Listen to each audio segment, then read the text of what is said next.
saya Mega Puspita Delia Sari dengan NPM 101204788 dari kelas F1 dengan program studi Manajemen S1 Universitas Teknologi Digital.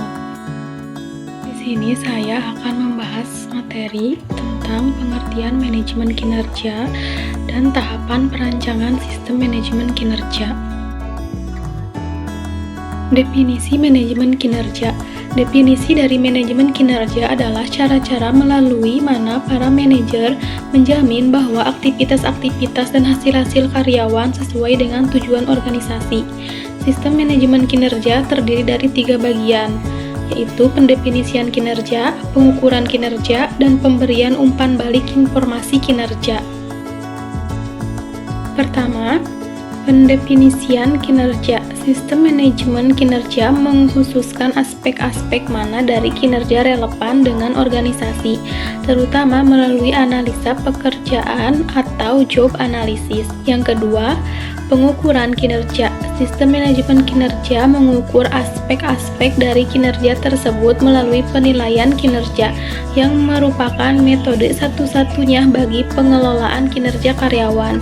Penilaian kinerja atau performance appraisal adalah proses melalui mana organisasi mendapatkan informasi tentang seberapa baik karyawan melaksanakan pekerjaannya.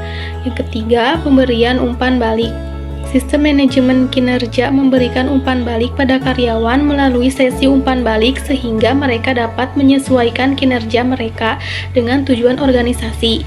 Umpan balik kinerja atau performance feedback adalah proses pemberian informasi karyawan mengenai efektivitas kinerja mereka. Proses manajemen kinerja.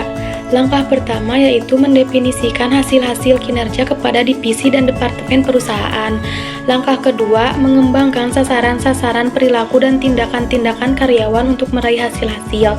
Langkah ketiga, memberikan dukungan dan keberlangsungan pembahasan-pembahasan kinerja. Langkah keempat, mengevaluasi kinerja. Langkah kelima, mengidentifikasi perbaikan-perbaikan yang dibutuhkan. Langkah keenam, memberikan konsekuensi-konsekuensi bagi hasil-hasil kinerja. Tujuan manajemen kinerja yang pertama yaitu tujuan strategik. Merupakan tujuan pertama di mana sistem manajemen kinerja harus menghubungkan aktivitas karyawan dengan tujuan-tujuan organisasi. Untuk mencapai tujuan strategik ini, sistem yang ada harus fleksibel karena ketika tujuan dan strategi berubah, hasil-hasil perilaku dan karakteristik karyawan biasanya perlu untuk berubah mengikutinya.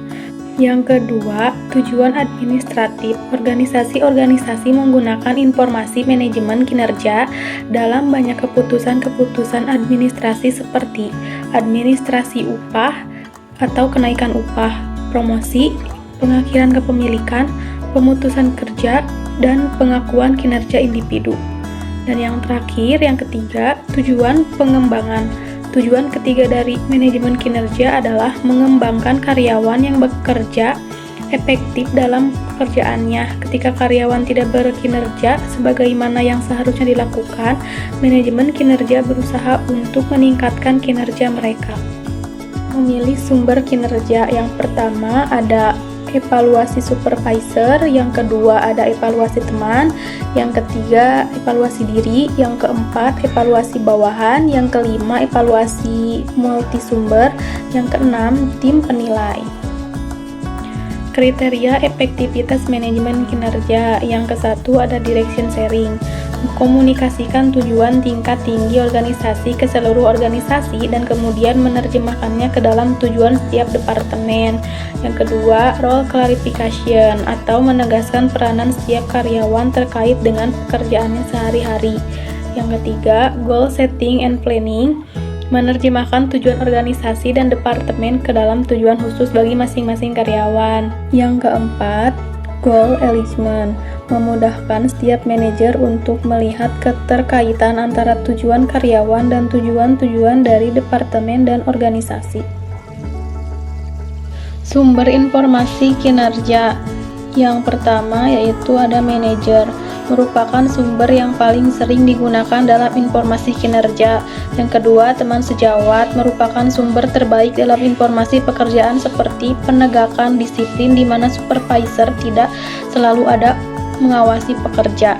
Yang ketiga, bawahan. Biasanya merupakan sumber berharga dalam informasi kinerja ketika akan mengevaluasi seorang manajer. Yang keempat, diri sendiri. Sangat jarang digunakan sebagai sumber informasi kinerja meskipun tetap akan bermanfaat. Yang kelima, konsumen. Banyak perusahaan yang melibatkan konsumen dalam sistem informasi kinerja perusahaan tersebut. Tahap perancangan sistem manajemen kinerja terdiri dari tahap pertama yaitu fondasi, tahap kedua informasi dasar, tahap ketiga perancangan, tahap keempat penerapan, dan tahap keempat penyegaran. Cukup sekian materi atau presentasi yang dapat saya sampaikan, dan terima kasih kepada Bapak Pulung Kuryana SEMSI selaku dosen pengampu mata kuliah Manajemen Kinerja Sumber Daya Manusia. Billahi taufik wal hidayah. Wassalamualaikum warahmatullahi wabarakatuh.